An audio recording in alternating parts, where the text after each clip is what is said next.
Hey,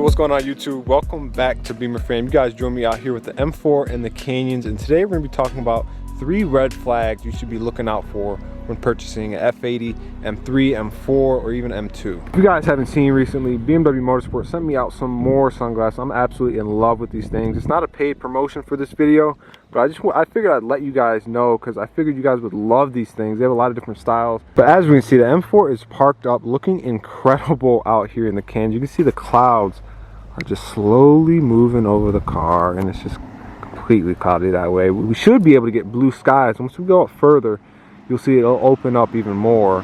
Oh my God, look at that.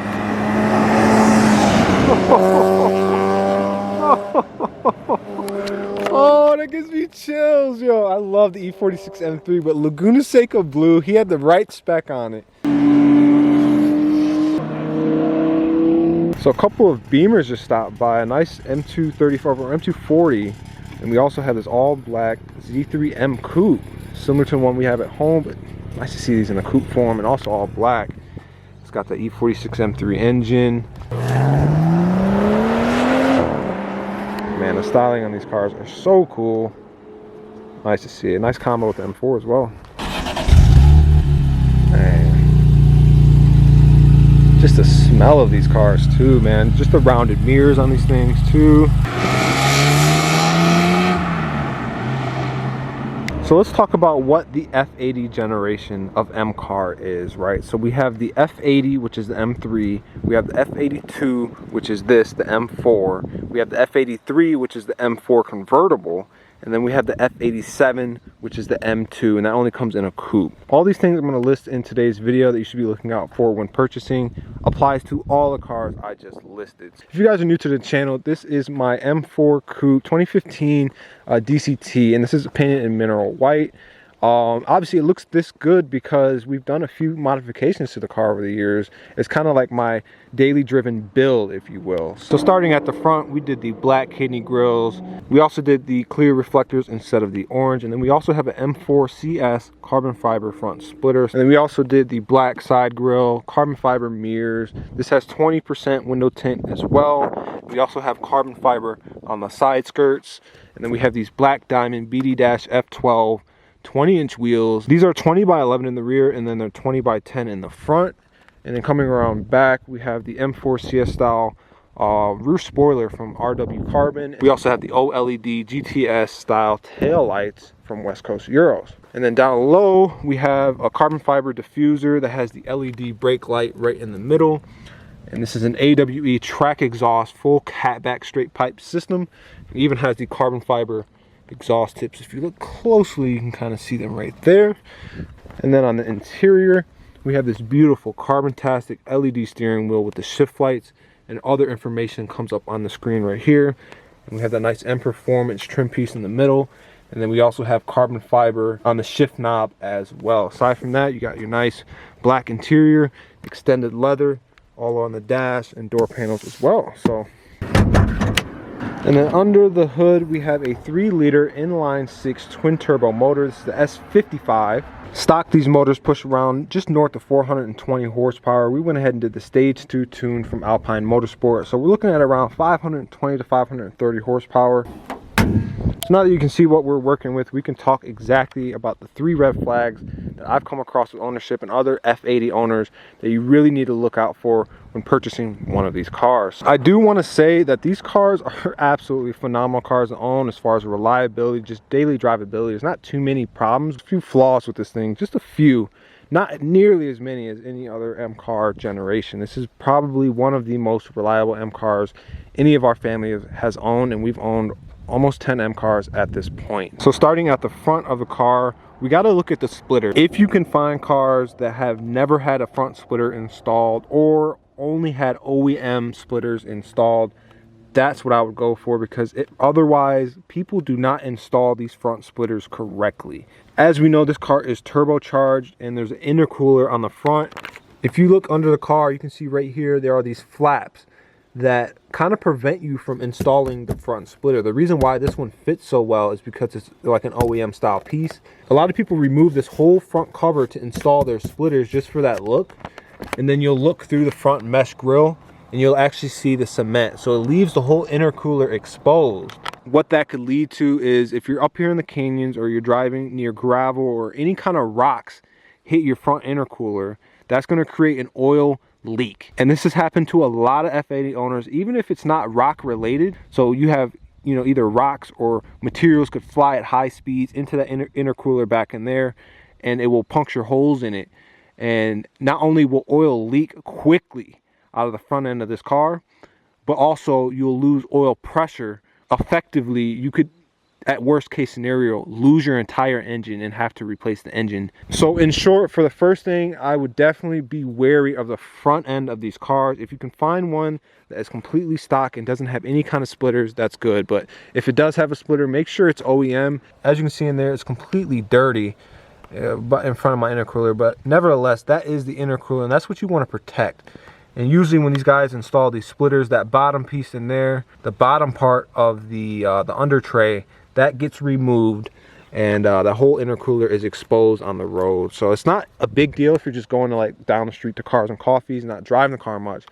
But you get on the highway, you get up to higher speeds, you're really enjoying the car, you got cars in front of you kicking up rocks, then you're way more susceptible to having oil cooler, intercooler failure, and overall engine failure with these cars. And I've seen people on the forums, on the internet, I've even seen people bottom out on the ground when they're going high speeds and their car is lowered and they hit the ground and the bottom end scrapes. They have nothing there to protect it. Unfortunately, I've seen a few people, even on the G80s, they've lost their whole entire motor just from bottoming out at high speeds. So that's definitely something to keep in mind.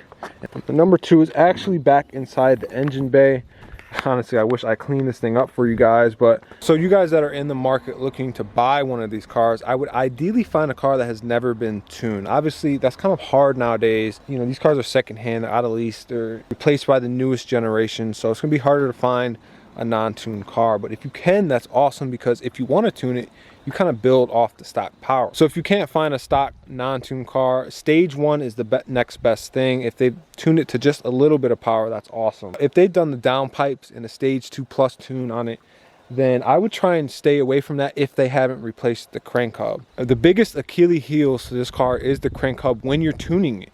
And I'll throw up a picture of what the crank hub looks like, but that will pretty much spin and you could potentially lose the motor on your car if you're tuning it to higher power, stage 2+, catalyst downpipes, anything over 550 horsepower. Let's just say the car you're looking for is stage 2+, has the catalyst downpipes, it's got everything you want with the performance modifications. I wouldn't say you need to stay away from the car completely, but I would say definitely look in to make sure it's had a crank hub fix done to the car, because big power equals big problems if you're not doing preventative maintenance on it. Although it's not the most common thing on these cars, on lower power, it still does happen. It is very rare, but it becomes more and more common the more power you add to the stock crank hub. So that is something to keep in mind. And that's why with this car, we haven't done the downpipes. We haven't gone for big power, because honestly, I just want to be able to drive it day in, day out, get the most out of the car. It's got plenty of power as is without going down pipes and doing the stage 2+ tune. And speaking of performance mods, when you go stage 2+ and you add more power, these are more susceptible to cracking and breaking. These are plastic charge pipes. These are pretty much meant for like stock power. Now, what people do is they replace these with the aluminum charge pipe. So you got to think about the whole setup here, right? If you find a car that's stage 2+ tune, has catalyst downpipes, even if they have had the crank hub replaced, make sure they also did the charge pipes as well. That you want to look for a well-rounded build if you're going to buy a modified car. Obviously, you're going to be rolling the dice with modified cars, so you don't know how the owner was driving the car and really taking care of it as far as performance. But if you can find one that was really done and done right, then I wouldn't say I would recommend it, but it's better than buying one that was not done right, if that makes sense. Another issue when purchasing these cars, you want to make sure the tires have the right tire dimensions set up. When the dimensions on the tires on the rear don't match the front, it can trigger a fault in the transmission because the car doesn't know the right wheel speed. If the tires aren't off by much, you will probably never get that fault. Like mine are off just a little bit, but if it's pretty drastic, then it will actually trigger a fault code in the transmission. And the more drastic it is, the more noticeable it's going to be. And if it's off just by a little bit, it's going to be very subtle. You may never even notice it, but you'll get jerks at lower speeds. And depending on certain scenarios, you'll have issues in just weird situations with the transmission. So if you can find a car that really has the right OEM spec setup for those tires, you should be fine. Now that that's said, let's go ahead and take the M4 on a nice POV drive through these beautiful canyons.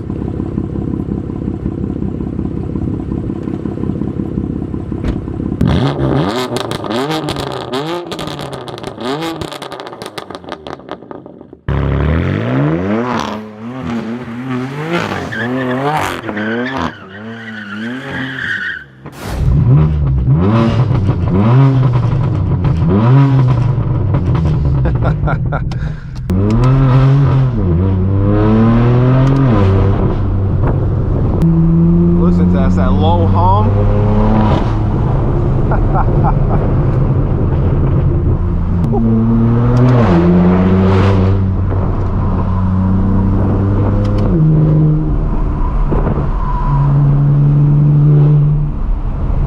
Man, so just getting the tires warmed up. But as you can see, I mean, when this car came out, a lot of people talked a lot of crap and a lot of mess about the exhaust note of this car. And as time has gone on, sure, it's not the best sounding car, but it does really sound good with an exhaust system, especially in person. Cameras don't quite do it justice, but I've had this car for over 3 years, actually going on 4 now. And I must say, I just love this car, man. Everything about it, the exhaust note, the performance, the motor, the transmission, it's incredible. And not only do you have all the performance features, but you also have the technological advancements, right? We got heads-up display.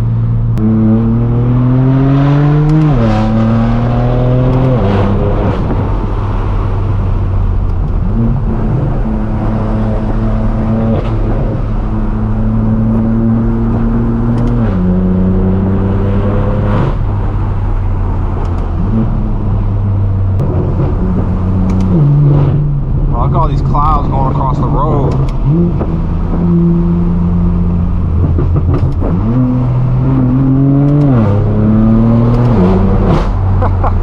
We got blue skies, ladies and gentlemen. Beautiful. Look at this.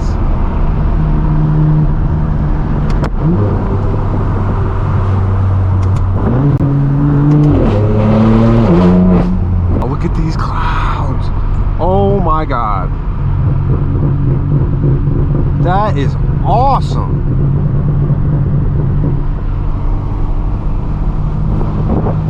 My. You know, Earth is just one beautiful place. You see stuff like this and it just reminds you how beautiful this planet is.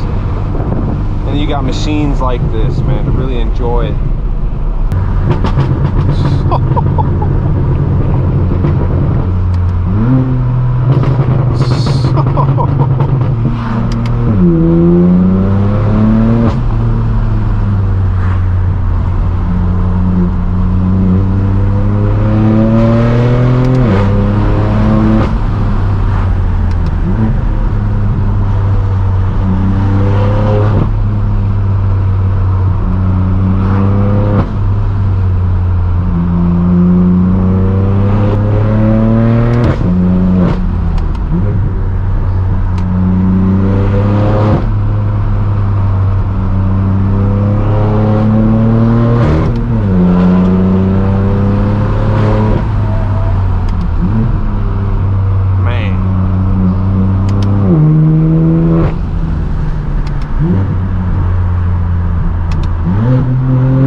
really have power and torque in every single gear. It's endless.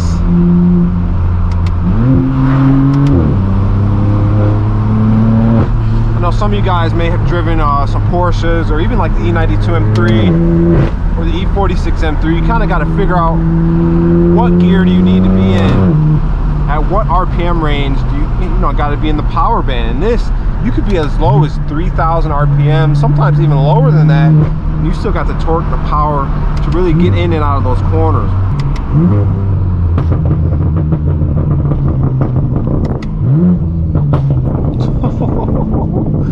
So we are exploring. I've never been down this way.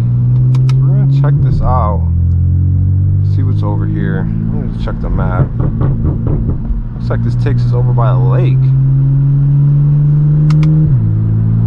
It's been a while since I've done some exploring in the M4. We're kind of low on gas. I probably should have put gas in this. It's been early morning. I kind of just got up and was like, you know, let me go film a video. I am looking into getting a new car for the channel. We've got a few options. We've got F90 M5 comp. If you guys really know me, you know I'm an M5 lover. I used to have an E39. We also have the G82 M4 manual. And then we'll obviously do heavy tuning on that car, heavy aero as well, kind of make it like almost like a GT3 killer if we could. And then we have the G80 M3 sedan, probably manual as well, maybe competition given 4 doors. Obviously heavy tuning on that as well. And then we have the new M2, which I haven't driven the new M2 yet. If you guys have driven it, let me know what you guys think about it. But those are probably my main options. And if we can, we're gonna really try and keep the F82 a part of the channel and not sell it. We're just gonna see how things go. Wow, look at these views, guys. This is incredible. That's, you know, another beautiful thing about owning these cars. You get to really enjoy the performance out of them.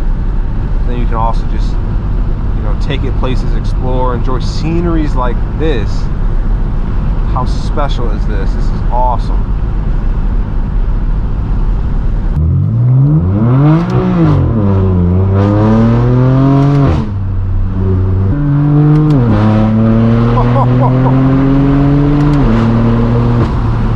Wow.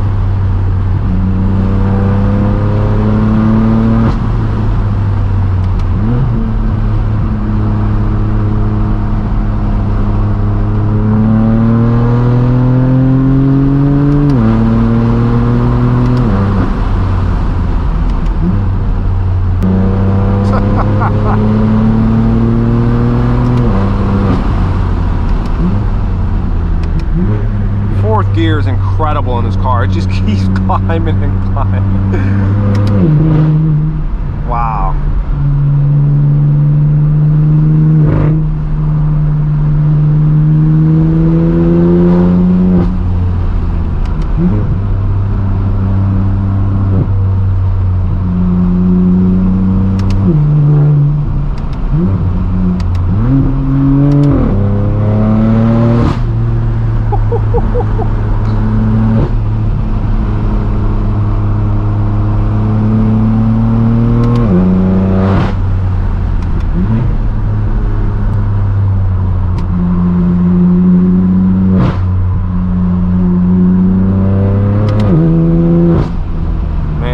This car shifts is absurd. You know, it's one thing to see this thing shifting with these cars on the highway.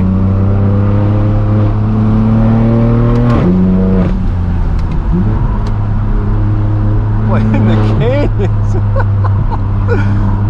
you really see how capable this thing is. Wow.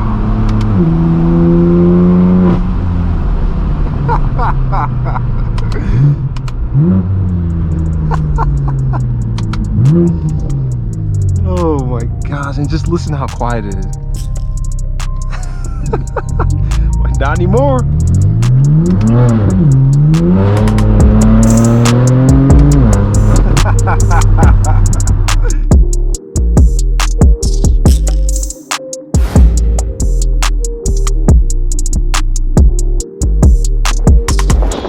This angle, I just love looking looking at this car. That profile, see how sleek it is, comes down to the front, almost like a missile. And then the front of the car just looks so menacing with these nice open air intakes. Looks like killed. Good size B right there. Oh, RIP to Buddy. But yeah, you can just see more of that scenery. Let's get up here and get a better look. Oh my God. Wow. This is incredible, guys. It has been too long since I have come up here and enjoyed these canyons. I mean, some of the best driving roads in the world. You can see there's a road down there with a bridge, wraps up and through these mountains. Oh my God. You see another road right there. It's, again, wrapping up and through these mountains, man. It's insane. Just phenomenal looking cars. So that's just about do it for today's video. If you guys enjoyed, make sure you hit that like button, hit that subscribe button. Check us out on Instagram at Beemer Fam. I'll see you guys in the next video. Thanks for watching.